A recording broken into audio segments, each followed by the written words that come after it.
નમસ્કાર દર્શક મિત્રો, ગુજરાતી ભાષાની નંબર 1 ચેનલ ડીડી ગિરનારના કૃષિ દર્શન ફોન ઇન લાઈવમાં હું કૃપા ત્રિવેદી આપ સૌનું હાર્દિક સ્વાગત કરું છું. દર્શક મિત્રો, કૃષિ દર્શન કાર્યક્રમ દ્વારા અમે આપના સુધી વિવિધ કૃષિ ઉત્પાદનો, બાગાયતી પાકો, મરી મસાલા પાકો હોય કે પશુપાલન વ્યવસાય કે મત્સ્યોદ્યોગ હોય, આ તમામ માહિતીની વાત કરતા રહેતા હોઈએ છીએ, આપના સુધી આધુનિક માહિતી પહોંચાડતા હોઈએ છીએ. પરંતુ મિત્રો, આજે એ વિષય પર વાત કરવી છે. કોઈ કૃષિ પાક નથી અને છતાં પણ એવી વનસ્પતિ છે કે જેનું કૃષિ અને પશુપાલનમાં આગવું મહત્વ છે, અને એ છે અઝોલા.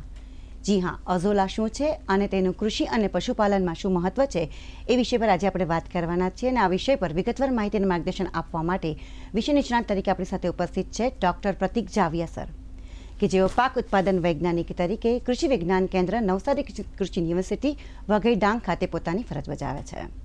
તો ચાલો એમને મળીએ અને અઝોલા શું છે, કૃષિમાં તેનું, પશુપાલનમાં શું મહત્વ છે, તે તમામ માહિતી મેળવીએ.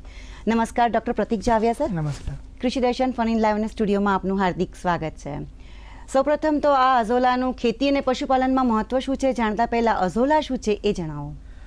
અઝોલા છે એક પ્રકારની બંધિયાર પાણીની અંદર ઉગતી જલીય વનસ્પતિ છે કે જે પાણીની અંદર જ એકબીજામાંથી વિકાસ થતી હોય છે, અને એની ઘણી બધી આમ તો પ્રજાતિઓ હોય છે, પણ એમાંથી ખાસ કરીને આપણી ખેતી માટે અને પશુપાલન માટે જે ઉપયોગી પ્રજાતિ છે એ ખાસ કરીને અઝોલા પિનાટા નામની પ્રજાતિ છે. અને જે છે એની અંદર ઘણા બધા એવા બેક્ટેરિયા હોય છે કે જે નાઇટ્રોજન પૂરું પાડે છે. સાથે સાથે એ વનસ્પતિ જે છે કે એની અંદર એની વિકાસ છે ઝડપી કરવાની એની એક મુખ્ય એની કેરેક્ટરિસ્ટિક છે. તો એ જે છે કે અમુક પ્રજાતિઓ છે તો થોડાક દિવસોની અંદર જ એનો બાયોમાસ છે બમણો કરી દેતી હોય છે, જેથી કરીને ખેતીની અંદર અને પશુપાલનની અંદર ઝડપી આપણે મળી રહે, એટલે આપણે એનો સારો એવો ઉપયોગ કરી શકતા હોઈએ છીએ. અચ્છા, અઝોલા એ એક એવી જલીય વનસ્પતિ છે કે જે ખૂબ ઝડપથી વિકસતી હોય છે. ખૂબ સરસ વાત કરી. હવે અઝોલા છે એનો ખેતીની અંદર કેવી રીતે આપણે ઉપયોગ કરી શકીએ? ખાસ કરીને અઝોલા છે એ ખેતીની અંદર એટલા માટે ઉપયોગી થાય છે કેમ કે અઝોલા જે છે કે એના જે પાન હોય છે એ પાનની અંદર નાના નાના છિદ્રો હોય છે. એ છિદ્રોની અંદર એક પ્રકારના એનાબીના નામના બેક્ટેરિયાની અંદર રહેતા હોય છે, કે જે બેક્ટેરિયા છે એ કુદરતી રીતે હવામાંના નાઇટ્રોજનનું સંયોજન છે એ પાણીની અંદર અને જમીનની અંદર છોડ લઈ શકે એવા સ્વરૂપની અંદર એ રૂપાંતરિત કરીને ઉમેરતા હોય છે. અને એના કારણે જે છે એનો ઉપયોગ જૈવિક ખાતર તરીકે જૈવિક ખેતીની અંદર કરવામાં આવતો હોય છે. બીજો એનો ઉપયોગ થાય છે કે જેનો એ જે છે ખૂબ ઝડપથી વધે છે, જેથી કરીને એનો જથ્થો છે એ વધારે માત્રામાં જમીનમાં ઉમેરાશે, એ રીતે જમીનની અંદર એ ઓર્ગેનિક કાર્બન પણ ઉમેરે છે. પછી ઘઉં અને બટાકા જેવા પાકો છે કે જેની અંદર ઘણી વખત મોંઘા અખાદ્ય ખોળનો પણ જૈવિક ખાતર તરીકે ઉપયોગ કરવામાં આવે છે. તો એના બદલે જો અઝોલાનો ઉપયોગ કરવામાં આવે તો એ અઝોલા છે એ ખાસ કરીને ખૂબ જ ઓછા ખર્ચે અને સારી રીતે આપણે એને ઉગાડી અને એનો ઉપયોગ કરીએ ખેતીની અંદર, તો આપણો ખર્ચો પણ ઘટી શકે છે અને ઘણા બધા ખાતરોના પર્યાય સાથે સાથે એ નાઇટ્રોજન તત્વ પણ આપે છે. તો આપણા જે કૃત્રિમ નાઇટ્રોજન ખાતરો છે તો એના પરનું ભારણ પણ આપણે ઘટાડી શકીએ છીએ, અને કૃત્રિમ નાઇટ્રોજન ખાતરો આપણે રાસાયણિક ખાતરો બહારથી ના લાવીએ અને અઝોલાનો ઉપયોગ એની જગ્યાએ કરીએ તો આપણો ઘણો ખરો ખર્ચો બચે છે, આપણે પર્યાવરણને પણ નુકસાન થતું અટકાવી શકીએ છીએ અને જમીન પણ આપણે સુધારી શકીએ છીએ. જી, ખૂબ જ સરસ વાત કરી. દર્શક મિત્રો, અઝોલાનું ખેતી અને પશુપાલનમાં મહત્વ, આ વિષય પર આપને પણ કોઈ પ્રશ્ન હોય, આપને પણ કોઈ જાણકારી મેળવવી હોય તો સ્ક્રીન પર અમારા નંબર દેખાઈ રહ્યા છે, આપ અમને ફોન દ્વારા પ્રશ્ન પૂછી શકો છો. સર, અઝોલા શું છે, ખેતીમાં એનું મહત્વ શું છે, એ વિશે આપણે સરસ વાત કરી. હવે પશુપાલનમાં છે એ અઝોલા કેવી રીતે મહત્વનું સાબિત થાય છે? પશુપાલનમાં ખાસ કરીને છે કે આપણે લીલાચારાની ખૂબ જ જરૂરિયાત હોય છે પશુપાલનની અંદર. તો લીલાચારા તરીકે ઘણી વખત એવું થતું હોય છે કે ઘણા બધા એવા પાકો હોય છે કે જે લીલાચારા તરીકે ઉગાડવા હોય છે, પણ એના પાણી નથી હોતું, અથવા તો કોઈ જમીન એ રીતની નથી હોતી, અથવા તો જે ઉગાડવા ઘણા ખર્ચાળ હોય છે. એની બદલે જો અઝોલાને ઉગાડવામાં આવે તો અઝોલા ખૂબ નહિવત ખર્ચામાં ઉગે છે અને ખૂબ ઝડપથી વધે છે, જેથી કરીને એક લીલાચારાના પર્યાય તરીકે આપણે પશુપાલનની અંદર અઝોલાને ઉગાડી શકીએ છીએ અને ખવડાવી શકીએ છીએ. એમાં ખાસ કરીને ગાય છે, ઘેટા છે, બકરા છે, આવા પશુઓને આપણે જ્યારે દાણ આપીએ એની સાથે સાથે અઝોલા જો આપીએ તો એ એના દૂધ ઉત્પાદનમાં પણ વધારો કરતું હોય છે. બીજું છે કે એવી જગ્યાએ થતા હોય છે કે જ્યાં અમુક પાકો થતા નથી અથવા તો ખરાબાની જમીન છે, તો એની અંદર પણ આપણે અઝોલા ઉગાડી શકીએ છીએ જ્યાં બીજા ઘાસચારાના પાકો થઈ શકતા નથી. સાથે સાથે મરઘાની વાત કરીએ તો મરઘાની અંદર પણ અત્યારે ખૂબ જ સારી રીતે અઝોલાનો ઉપયોગ થાય છે, કેમ કે એ અઝોલા છે એ મરઘાની પાચન શક્તિ વધારે છે. સાથે સાથે જે ખોરાકમાંથી વજનની અંદર કન્વર્ટ કરવાનો જે રેશિયો છે, એટલે કે જે અઝોલા જો આપણે મરઘાને ખવડાવીએ તો એની અંદર પ્રોટીન રહેલું હોય છે, જેથી કરીને એ મરઘાના વજન વધારવામાં અને ઝડપી વજન ગેઇન કરવામાં એ મદદ કરતું હોય છે. અને બીજું વાત કરીએ તો એની અંદર જે છે એ ઘણા બધા એમિનો એસિડ હોય છે, કેરોટીનોઇડ્સ હોય છે, કે જેથી કરીને મરઘાના ઈંડા એનું ઉત્પાદન અને એની ગુણવત્તા બંને છે એ અઝોલાથી વધતી હોય છે. તો આ રીતે છે ઓવરઓલ પશુપાલનની અંદર મરઘાની અંદર છે, ગાય ભેંસ ઘેટા બકરાની અંદર છે, સાથે સાથે માછલીની અંદર પણ ઘણી વખત એનો ખોરાક તરીકે ઉપયોગ કરવામાં આવે છે. તો એ બધી જ રીતે આપણે પશુપાલનમાં અઝોલાનો ખૂબ સારી રીતે છે એ ઉપયોગ કરી શકતા હોઈએ છીએ. જી દર્શક મિત્રો, આપ જોઈ રહ્યા છો કૃષિ દર્શન ફોન ઇન લાઈવ, અને આજે આપણે વાત કરી રહ્યા છીએ અઝોલાનું ખેતી અને પશુપાલનમાં મહત્વ. આ વિષય પરની ચર્ચા યથાવત છે. સમય થયો છે વિરામનો. મળી નાનકડા વિરામ બાદ.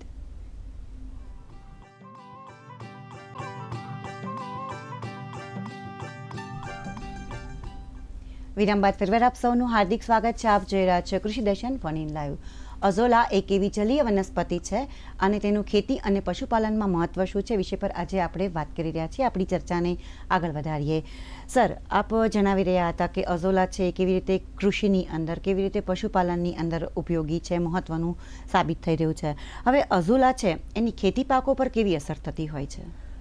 ખાસ કરીને અઝોલાની છે એ આપણે ખેતી પાકોની અંદર વાત કરી કે ઘણા બધા, ખાસ કરીને જોઈએ તો ડાંગર જે છે કે ડાંગરની અંદર આપણે પાણી ભરી રાખવામાં આવતું હોય છે જ્યારે આપણે એની રોપણી કરીએ ત્યારે. તો આવા પાકની અંદર જ્યારે આપણે અઝોલાને નાખવામાં આવે તો અઝોલા છે એ પોતાની જાતે જ એનો વિકાસ થશે અને આખું ડાંગરનું જે ખેતર છે એ કવર થઈ જતું હોય છે. અને ડાંગરમાં ખાસ કરીને વાત કરીએ તો મુખ્યત્વે નાઇટ્રોજન તત્વ જે છે એ ખૂબ જરૂરી છે. એ વધારે માત્રામાં જોઈતું હોય છે તો જ આપણે ડાંગરનો પાક સારો એવો લઈ શકીએ છીએ. તો આ જે અઝોલા છે એ નાઇટ્રોજન પણ ડાંગરના પાકની અંદર આપશે, સાથે સાથે પોતાની અંદર પણ છે એ 4 થી 5% સૂકા અઝોલાની અંદર નાઇટ્રોજન હોય છે. તો એ નાઇટ્રોજન જ્યારે અઝોલાનું વિઘટન જમીનની અંદર થશે ત્યારે નાઇટ્રોજન ડાંગરને મળશે, જેથી કરીને જે નાઇટ્રોજનની જરૂરિયાત છે એ આપણે બહારથી ખાતર નહીં લાવવું પડે અને આ પોતે જ એની નાઇટ્રોજનની જરૂરિયાત બધી પૂરી કરી દેશે. બીજું છે કે જ્યારે એના વિઘટન થતું હોય છે ત્યારે એની અંદરથી એમોનિયમ સ્વરૂપની અંદર જે નાઇટ્રોજન છૂટો પડે છે એ તરત જ આપણો છોડ લઈ શકે છે, એને કોઈ બીજા રૂપાંતરણની જરૂર પડતી નથી. તો આ રીતે છે એ અઝોલા છે એ ખેતીની અંદર અને ખાસ કરીને ડાંગરના પાકની અંદર ઉપયોગ થાય છે. સાથે સાથે અઝોલાનો જે જથ્થો છે એને ઘણી વખત લીલા પડવાશ તરીકે પણ ઘણા બધા પાકની અંદર ઉપયોગ કરવામાં આવે છે, કેમ કે એની અંદર ઘણું બધું નાઇટ્રોજન હોય છે, ઓર્ગેનિક કાર્બન હોય છે, કે જે જમીનની ફળદ્રુપતા વધારતું હોય છે, જમીનની જે સ્વાસ્થ્ય છે એ સુધારતું હોય છે. તો એને જ્યારે લીલા પડવાશ તરીકે ઉમેરવામાં આવે તો 1 ટન અઝોલામાંથી 4 કિલો નાઇટ્રોજન પણ એની અંદરથી પ્રતિ હેક્ટરે મળતું હોય છે. તો આ રીતે આપણે ખેતીની અંદર છે એ અઝોલાનો ઉપયોગ કરી શકતા હોઈએ છીએ. જી, અઝોલા છે એ એટલું મહત્વનું સાબિત થઈ રહ્યું છે કે કૃષિની વાત કરીએ અથવા તો પશુપાલનની વાત કરીએ કે ઘણા બધા તત્વો પણ એની અંદર રહ્યા છે અને એ જ કારણે પશુપાલક મિત્રોને ખૂબ જ ઉપયોગી સાબિત થઈ રહ્યું છે. તો અઝોલાનું ઉત્પાદન કરવું હોય, કોઈ ખેડૂત મિત્રની એવી ઈચ્છા થાય કે અઝોલાનું મારે ઉત્પાદન કરવું છે, તો શક્ય છે ખરું? હા, અઝોલાનું ઉત્પાદન છે ખૂબ જ આસાન પદ્ધતિથી થતું હોય છે અને કોઈ પણ ખેડૂત નાનામાં નાનો અને એકદમ ના ભણેલો હોય એવો ખેડૂત પણ એનું ઉત્પાદન ઘરે આરામથી કરી શકે છે, કેમ કે એની અંદર ફક્ત આપણે એક 2 મીટર બાય 2 મીટરનો ખાડો કરવાનો છે અથવા તો કોઈ 2 મીટર બાય 2 મીટર લંબાઈનું આપણી પાસે કોઈ પાત્ર હોય તો એને લઈ અને 2 ફૂટ ઊંડાઈ એની રાખવાની હોય છે. એની અંદર 10 થી 15 કિલો જેટલી માટી નાખવાની હોય છે, જે આપણી ફળદ્રુપ માટી હોય છે એ એની અંદર ઉમેરવાની હોય છે. હવે એ માટી નાખ્યા પછી એની અંદર આપણે 5 કિલો જેવું દેશી ગાયનું છાણ અને 500 ગ્રામ અળસિયાનું ખાતર આ બંને એની અંદર ઉમેરવાના હોય છે. ત્યારબાદ એમાં પાણી ભરી અને પાણીનું સ્તર જે છે એ માટીથી 10 સેન્ટીમીટર જેટલું ઉપર જળવાઈ રહે એ રીતે આપણે એક યુનિટ તૈયાર કરવાનું છે. એટલે એ એક આપણું અઝોલા યુનિટ તૈયાર થઈ ગયું. હવે એની અંદર આપણે ખાસ કરીને જે છાણ અને માટીને બધું નાખેલું છે તો એને 1 દિવસ માટે એમ જ રહેવા દેશું, જેથી કરીને વધારાનો જે કચરો હશે એ બધો પાણીની ઉપર આવી જશે. એ આપણે બીજે દિવસે બહાર કાઢી અને એની અંદર જીવંત અઝોલાનું કલ્ચર, એટલે કે જીવંત અઝોલા એટલે કે કોઈ બી જગ્યાએ અઝોલા કરેલું હોય ત્યાંથી આપણે 1 કે 2 કિલો અઝોલાનું કલ્ચર લાવી અને આપણા યુનિટની અંદર જો નાખી દઈએ તો એ અઝોલા છે એ 10 થી 15 દિવસની અંદર જ નવું અઝોલા તૈયાર થવા લાગશે અને આપણે એમાંથી અઝોલાનું ઉત્પાદન આપણે મળતું થઈ જશે. તો આ રીતે આપણે છે એ ખૂબ જ આસાનીથી અને ખૂબ જ નાના એવા યુનિટથી પણ અઝોલા આપણે કોઈપણ ઘરે છે, કોઈપણના ખેતર પર પશુપાલન કરતા હોય ત્યાં એ આરામથી આપણે એને બનાવી શકીએ છીએ. ખૂબ સારી બાબત છે કે ખૂબ નાની જગ્યામાં પણ છે કે વ્યક્તિ એ અઝોલાનું ઉત્પાદન કરી શકે છે. આપે અગાઉ ચર્ચામાં જણાવ્યું સર કે આ અઝોલા છે એ લીલાચારાના પર્યાય તરીકે વાપરી શકાય છે. પશુપાલક મિત્રો માટે તો એ આશીર્વાદરૂપ લાગે. તો એનું મોટા પાયા પર ઉત્પાદન કરવું હોય, મોટે વિસ્તારમાં ઉગાડવું હોય તો શું કરવું જોઈએ? મોટા પાયા પર જો કરવું હોય તો ખાસ કરીને તમે કીધું એમ પશુપાલનમાં જો ઉપયોગ કરવો હોય તો આપણે એનો વિસ્તાર વધારવો પડે. તો એમાં ખાસ કરીને વાત કરીએ તો આપણી પાસે કોઈ ખરાબાની જમીન પડેલી હોય અથવા તો બિનઉપયોગી જમીન છે તો એની અંદર આપણે 10 મીટર લંબાઈ, 5 મીટર પહોળાઈ અને 2 ફૂટ ઊંડાઈ હોય એવો વિસ્તાર અથવા તો ઓછો વિસ્તાર હોય તો 5 મીટર બાય 5 મીટરમાં પણ એનું ઉત્પાદન કરી શકાય. આવા વિસ્તારની અંદર આપણે છે એ 10 મીટર લંબાઈ અને 10 મીટર પહોળાઈનો એક આપણે ખાડો કરવાનો છે. એની અંદરથી 2 ફૂટ જેટલી માટી બહાર કાઢી લેવાની છે. એટલે 2 ફૂટનો જે આપણી પાસે ખાડો થયો એની અંદર 100 થી 150 માઇક્રોનનો આપણે પ્લાસ્ટિક છે આવતું હોય છે બજારની અંદર. એ પ્લાસ્ટિક એની અંદર વ્યવસ્થિત પાથરવાનું હોય છે અને એ પ્લાસ્ટિક છે એ એના નીચે ચારે ચાર એની બાજુમાં. સર, આપણે આ મોટા વિસ્તારમાં ઉત્પાદન કેવી રીતે કરશું એની ચર્ચા આગળ કરીશું. અત્યારે એક દર્શક મિત્રો આપણી ફોનલાઈન પર રાહ જોઈ રહ્યા છે, દેવજીભાઈ દિયોદરથી. હેલો. હા બેન, નમસ્કાર. નમસ્કાર દેવજીભાઈ, કૃષિ દર્શન ફોન ઇન લાઈવમાં આપનું સ્વાગત છે. આપનો પ્રશ્ન જણાવો. હા બેન, આપણે અમારે બનાસકાંઠામાં અઝોલાની ખેતી થઈ શકે ને અને કઈ ઋતુમાં થઈ શકે અને એનો આપણે બિયારણ ક્યાં એનું મળે? હા, ખૂબ જ સરસ પ્રશ્ન છે. અને તમે જે કીધું બનાસકાંઠા, એટલે અઝોલા એવી વસ્તુ છે કે એ કોઈ બી જગ્યાએ થઈ શકે. એટલે તમારા વિસ્તારની અંદર પણ ચોક્કસ એનું ઉત્પાદન કરી શકાય. બીજું કે એ કઈ સિઝનમાં, તો અઝોલા એવી વનસ્પતિ છે કે એને કોઈ પણ season through out the year એટલે કે 365 દિવસ અને બધી જ સિઝનની અંદર એને ઉગાડી શકાય છે. પણ ઉનાળાની અંદર જ્યારે આપણે એને ઉગાડતા હોઈએ તો આપણે પાણીની સગવડ એનામાં પાણી ભરી રાખવું પડતું હોય છે, જેથી કરીને આપણી પાસે એવી જગ્યા હોય કે જ્યાં પાણીની અવેલેબિલિટી આપણી નજીક હોય ખૂબ જ, તો એવી જગ્યાએ ખાસ એને રાખવાનું હોય છે. બીજું કે ઉનાળાની અંદર એને થોડો 50% છાંયડાવાળી જે નેટ આવે છે, શેડ નેટ, એ ઉપર રાખી દઈએ તો એનો વિકાસ છે એ ઝડપી થતો હોય છે. નહીં તો ઉનાળાની અંદર અને ખૂબ જ ઠંડીની અંદર થોડો વિકાસ એનો ધીમો થતો હોય છે, પણ એ વિકાસ તો ચાલુ જ રહે છે. એ કોઈ બંધ થતું નથી અથવા તો કોઈ પણ સિઝનમાં એ અટકતું નથી. એટલે એ તમે ખાસ કરીને એ સિઝનમાં ગમે તે સિઝનની અંદર એ વ્યવસ્થિત રીતે જો ઉગાડવામાં આવે તો એનો ઉપયોગ તમે વ્યવસ્થિત પશુપાલનમાં અને જમીન ખેતરની અંદર તમે આરામથી કરી શકો છો. ધીરુભાઈ કચોટ અત્યારે ઉનાથી આપણી સાથે ફોન લાઈન પર જોડાયા છે. હેલો. નમસ્કાર ત્રિવેદી મેડમ, હું સાહેબને એ પૂછવા માંગુ છું કે આ પ્રશ્નો તો બહુ સારો લઈને આવ્યા. ખેડૂત સુધી આ માર્ગદર્શિકા મળી નથી. ખૂબ ખૂબ પેલો તમારો આભાર કે ખેડૂત સુધી આવી સાચી માહિતી મળશે તો ખેડૂત આગળ જઈ શકશે. આ કઈ રીતે વાવેતર થઈ શકે ને એનો પશુપાલન માટે શું ઉપયોગ થાય ને બજારમાં સારું બિયારણ ક્યાંથી ખરીદ કરીએ કે ખેડૂતને એટલું નમ્ર વિનંતી કરું છું એમ ક્યાંથી આપણે. જી ચોક્કસથી ધીરુભાઈ, મેં કાર્યક્રમના પ્રારંભમાં જ કહ્યું કે અમે આપના સુધી આ બધી વિવિધ માહિતીઓ પહોંચાડવાનો હેતુ એ જ છે કે આપ છે તે વધુ સફળતા પ્રાપ્ત કરો. સર, શું કહેશો? ખાસ કરીને ધીરુભાઈ, તમે જે પ્રશ્ન કર્યો આગળનો પ્રશ્ન પણ કદાચ આવો જ હતો અને આપણે વાત કરી કે એનું વ્યવસ્થિત આપણે ઉત્પાદન ખૂબ જ આસાનીથી કરી શકીએ છીએ. પણ એક બીજો આગળના પ્રશ્નમાં પણ હતો ને તમારા પ્રશ્નમાં પણ હતો કે બિયારણ ક્યાંથી લાવવું. આ પણ એક મોટો પ્રશ્ન છે, કેમ કે અમુક વિસ્તારની અંદર છે એ બિયારણ નથી હોતું.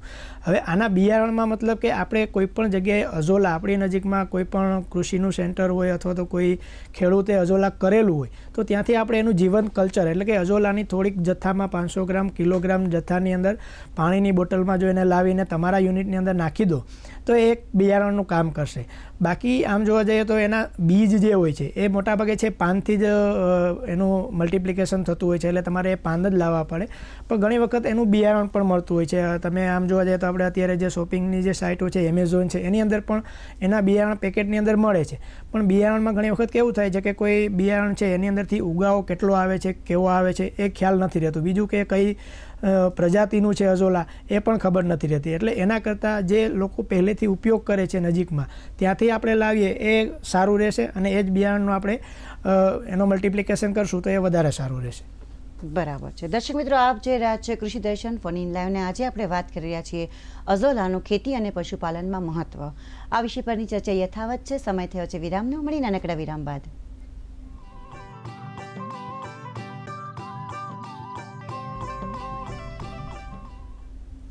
વિરામ બાદ ફરીવાર આપ સૌનું હાર્દિક સ્વાગત છે. આપ જોઈ રહ્યા છો કૃષિ દર્શન ફોન ઇન લાઈવ. અઝોલાનું ખેતી અને પશુપાલનમાં મહત્વ વિષય પર ડૉક્ટર પ્રતિક જાવિયા સર ખરેખર ખૂબ જ અગત્યની માહિતી અને માર્ગદર્શન આપી રહ્યા છે. આપણી ચર્ચાને આગળ વધારીએ. સર, આપણા દર્શક મિત્રોના ફોન આવ્યા પહેલાં આપ જણાવી રહ્યા હતા કે મોટા વિસ્તારમાં જો અઝોલાનું ઉત્પાદન કરવું હોય તો શું કરવું જોઈએ? એમાં આપણે પ્લાસ્ટિકના ઉપર કવરની વાત કરી એ પ્લાસ્ટિક આપણે જે 100 થી 150 mm પ્લાસ્ટિક છે એ આપણે આખું લાઇનિંગ કરવાનું હોય છે નીચેથી લઈને પાડા સુધી, અને પછી એની અંદર 1 ફૂટ જેટલી માટી નાખી અને આમાં પણ 10 થી 15 કિલો છાણ અને અળસિયાનું ખાતર એ બધું નાખીને 15 સેન્ટીમીટર સુધી પાણી ભરી દેવાનું છે, અને પછી એની અંદર અઝોલાનું કલ્ચર નાખી દે એટલે આપણું અઝોલા છે એ મોટા વિસ્તારની અંદર 20 થી 25 દિવસની અંદર એ મળતું થઈ જતું હોય છે. બરાબર છે. હવે સર, આપે જણાવ્યું કે નાના વિસ્તારમાં કેવી રીતે કરી શકાય, મોટા વિસ્તારમાં કેવી રીતે ઉગાવી શકાય. હવે જ્યારે એ લોકો શરૂ કરે છે તો અઝોલાનું ઉત્પાદન કરતી વખતે એવી કઈ બાબતો છે કે જે ખાસ ધ્યાનમાં રાખવી જોઈએ? ખાસ કરીને અઝોલાના ઉત્પાદનમાં જે છે એ આમ ઘણું સરળ છે, પણ છતાં પણ અમુક બાબતો છે, જેવી કે આપણે અઝોલા જ્યારે ઉગાડતા હોઈએ છીએ તો એ પાણીની ઉપર જ ઉગતી હોય છે, જેથી કરીને પાણી છે એના માટે મહત્ત્વનું છે. તો આપણે એના જ્યારે વપરાશ કરતા હોય ત્યારે ખૂબ સારું અને વ્યવસ્થિત ચોખ્ખું પાણી જે હોય એ જ આપણે એની અંદર ઉપયોગ કરવો જોઈએ. બીજું છે કે અઝોલા છે એમ આગળ પણ વાત કરી કે એમ એકદમ તાપની અંદર કે ઉનાળાની અંદર સીધો સૂર્યપ્રકાશ લાગશે તો એનો વિકાસ છે રૂંધાતો હોય છે. એના માટે આપણે એના ઉપર 50% શેડ આવે, એટલે કે અડધો છાંયો આવે અડધો તડકો આવે, એ રીતે આપણે એની ઉપર જો લીલી નેટ પાથરી દઈએ તો એને ઉગાવવામાં અને એ ઝડપથી એનો વિકાસ છે એ થતો હોય છે. પછી એની અંદર થોડા દિવસોમાં 5 દિવસ કે 10 દિવસે છે એની અંદર લીલું છાણ જે છે એ ઉમેરવું જોઈએ. બીજું, નવું પાણી ઉમેરવું જોઈએ. ઉનાળાની અંદર પાણી જે છે એ ઉડી જતું હોય છે તો નવું પાણી પણ ઉમેરીએ, જેથી કરીને એને ઓક્સિજન પણ મળશે, કેમ કે એને જ પાણી હશે તો એને એ પાણી પણ દુર્ગંધ લાગશે, અને નવું પાણી ઉમેરશું તો એને નવું ઓક્સિજન પણ મળશે અને નવું પાણીમાં પોષક તત્વો હશે, જેથી કરીને અઝોલા સારી રીતે ઉગી જતું હોય છે. બીજું એક અઝોલામાં ખાસ રાખવાની બાબત ઘણી વખત એવું હોય છે કે ઘણા ખેડૂત મિત્રો છે એ અઝોલા લઈ જતા હોય છે પોતાને ત્યાં એનું યુનિટ બનાવતા હોય છે, પણ અમુક ટાઈમ સુધી ચાલશે પછી એવું કહેશે કે અઝોલા મરી ગયું છે. તો એનું મેઇન કારણ એવું હોય છે કે અઝોલા યુનિટ જે છે એની અંદર અઝોલાનું ઉત્પાદન કન્ટિન્યુ હોય છે, તો એ તમારા માટે ઉપયોગમાં હોય કે ના હોય પણ એનું ઉત્પાદન જો થતું હોય એના અંદર ભરાવો થવા દેવાનો નથી. એને રેગ્યુલર પર કાયમી માટે થોડું એની અંદરથી કાઢતું રહેવાનું છે, જેથી કરીને એને બીજી જગ્યા મળે નવી, અને જો એમને એમ રહેશે તો એ પાકી જશે અને રાતા કલરનું થઈને આખું કલ્ચર મરી જતું હોય છે. પછી તમારે ફરીથી બહારથી લાવીને બીજું કલ્ચર એની અંદર ઉમેરવું પડતું હોય છે. એટલે આ ખાસ થોડીક બાબતો છે કે જે ધ્યાન રાખીએ તો આપણે અઝોલાનું કલ્ચર અને અઝોલા યુનિટ ખૂબ સારી રીતે બનાવી શકતા હોઈએ છીએ. જી સર, અઝોલા અને ખેતીને એનું પશુપાલનમાં મહત્વ વિષય ઘણો લાંબો છે અને નવો પણ છે આપણા દર્શક મિત્રો માટે. તેમ છતાં સમયની મર્યાદા છે, અહીંયા અટકવું પડશે. તો કાર્યક્રમના અંતમાં આપણા તમામ ખેડૂત મિત્રોને આપ ટૂંકમાં સંદેશ કહેવો હોય તો શું કહેશો? ખાસ કરીને જેમ આગળ પણ વાત કરી કે અઝોલા છે એ આપણા માટે ઘણું ઉપયોગી એટલા માટે છે કેમ કે આપણા ભારત દેશની અંદર જોઈએ તો અત્યારે ઉર્જાની કટોકટી છે અને રાસાયણિક ખાતરો જે કહેવાય કે નોન રિન્યુએબલ જે સ્ત્રોત છે આપણા, એની બદલે આવા આપણે જો રિન્યુએબલ સ્ત્રોતનો ઉપયોગ કરશું ખેતીની અંદર અને પશુપાલનની અંદર તો આપણે ઘણું ખરું આપણે ઉર્જાનો બચાવ કરી શકશું, આપણો પોતાનો ખર્ચો ખેતી ખર્ચ ઘટાડી શકશું. બીજું છે કે પશુપાલનની અંદર પણ જો આનો ઉપયોગ કરવામાં આવે તો અમુક એવી જગ્યાઓ છે કે જ્યાં ઉનાળાની અંદર બિલકુલ લીલો ચારો મળતો નથી, જેથી કરીને આપણા પશુઓનું દૂધ ઉત્પાદન ઉનાળામાં ઘટતું હોય છે. તો એ પણ આપણે સારી રીતે આનાથી પૂરું કરી અને જો વ્યવસ્થિત ઉપયોગ કરીએ, વૈજ્ઞાનિક પદ્ધતિથી એને ઉગાડીએ તો સારું એવું પશુપાલન પણ કરી શકીએ અને સારી એવી ખેતીની અંદર પણ આપણે નફો મેળવી શકતા હોઈએ છીએ. જી, ડૉક્ટર પ્રતિક જાવિયા સર, આપ અહીં પધાર્યા અને અમારા દર્શક મિત્રોના વિષય પર ખરેખર ખૂબ જ અગત્યની માહિતી આપી, એ માટે આપનો ખૂબ જ આભાર. નમસ્કાર. આભાર. દર્શક મિત્રો, આજે આપણે અઝોલા શું છે અને તેનું ખેતી અને પશુપાલનમાં શું મહત્વ છે, કેવી રીતે તેને ઉપયોગમાં લઈ શકાય, તમામ માહિતી મેળવી. અમને આશા છે તમામ માહિતી આપને ખૂબ જ ઉપયોગી થઈ રહેશે. અત્યારે સમય થયો છે રજા લેવાને, પરંતુ એ પહેલાં આપને આગામી બુધવારના કૃષિ દર્શન ફોન ઇન લાઈવનો વિષય જણાવી દઈએ. આગામી બુધવાર તારીખ 26 ફેબ્રુઆરી 2025 સાંજે 5:30 આપ જે વિષય પર પ્રશ્ન પૂછી શકશો એ વિષય છે જૈવિક ખેતીની જરૂરિયાત અને મર્યાદાઓ. તો દર્શક મિત્રો, ફરી મળીશું કૃષિ દર્શનના નવા કાર્યક્રમમાં નવા વિષય સાથે. ત્યાં સુધી આપ જ્યાં પણ રહો સુખી, સફળ અને સ્વસ્થ રહો એવી શુભકામનાઓ સાથે રજા લઈએ. નમસ્કાર.